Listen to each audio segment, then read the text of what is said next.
Guys यहाँ बहिनीले चाहिँ क्या यस्तो यस्तो मजाले बनाउँदो रहेछ होइन। मैले चाहिँ यो बहिनीले बनाएको चाहिँ फेसबुकमा अनि इन्स्टाग्राममा देखेको थिएँ होइन, यस्तो देखेको थिएँ अनि मलाई पनि मन पऱ्यो अनि मैले पनि अर्डर गरेको थिएँ क्या यस्तो। बहिनी अरू के बनाउँछ?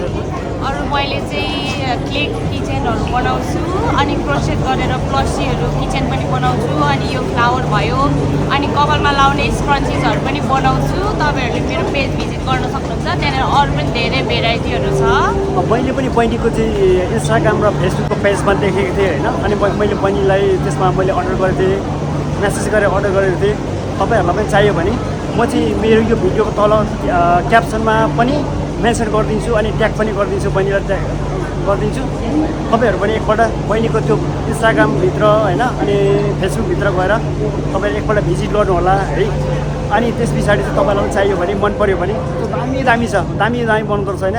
अनि मन पऱ्यो भने तपाईँहरूले पनि अर्डर गर्नुहोस् है त। हजुर, तपाईँहरूले चाहिँ अब त्यही भएकोहरू पनि किन्न सक्नुहुन्छ र आफ्नै चोइस अनुसार कस्टमाइज पनि गर्न सक्नुहुन्छ। मलाई यस्तो बनाइदिनु भनेर त्यो कस्टमाइज पनि गर्न सक्नुहुन्छ। कस्टमाइजको लागि चाहिँ प्रि अर्डर गर्नुपर्ने हुन्छ। भइहरूको किन्न चाहिँ लाइक हजुरले जस्ट अर्डर प्लेस गर्दा हुन्छ, हङकङभरि डेलिभरी हुन्छ।